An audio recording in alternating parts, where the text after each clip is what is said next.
invogliati anche a tornare. Quindi è un unico database, è in grassetto, gestione di tutti i servizi in un unico database e la connessione di quest'ultimo con i principali canali di distribuzione, perché è in corso anche in questo momento una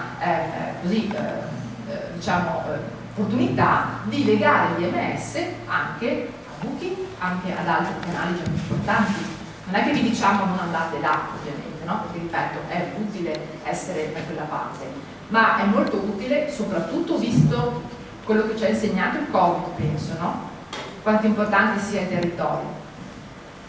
Io ho conosciuto quest'anno un'agenzia viaggi di Vicenza, io abito a Padova, mai sentita nominare in vita mia, perché questi portano gente di solito fuori che vanno in tutta Italia, in tutta l'Europa. Posto una foto che avevo conosciuto questa agenzia, le mie colleghe guide marchigiane, umbre, mi scrivono: ah, ma come sei venuto, conosci anche tu la CC Viaggi? E ma la conoscete tutti? Sì, ma perché di solito loro portavano fuori la villa, eccetera, ed è nata un'offerta che lei non aveva mai prima preso in considerazione. Adesso sarebbe da pazzi abbandonarla, perché purtroppo ne avremo ancora per un po', no?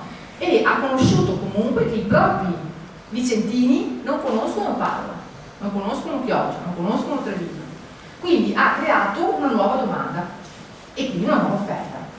Quindi lei, il database di MS, però un minimo, diciamo così, di collaborazione in questo senso invece bisogna assolutamente farlo. Non dico io, non lo dice la regione, lo dice il turismo, quello che si vede anche all'estero. Il DMS è stato oggetto, io ho scelto delle slide, le ho estrapolate, diciamo, da quello che era ovviamente il nostro corso, che era molto più articolato, però il DMS è stato trattato all'interno del penultimo, ma anche dell'ultimo, piano strategico del turismo della Regione Veneto. Dico ultimo e penultimo perché l'hanno appena turistica della Regione Veneto.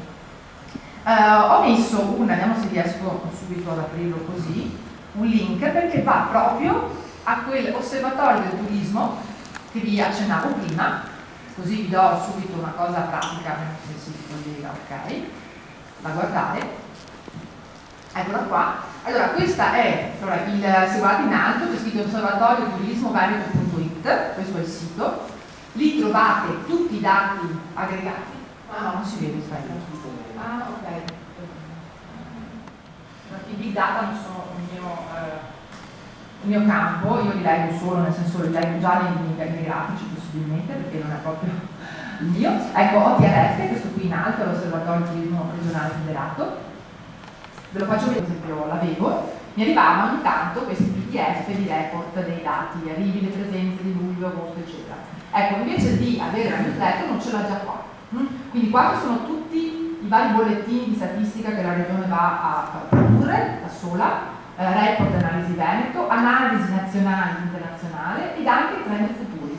Quindi sono tutti strumenti che voi potete già usare, leggere, curiosare.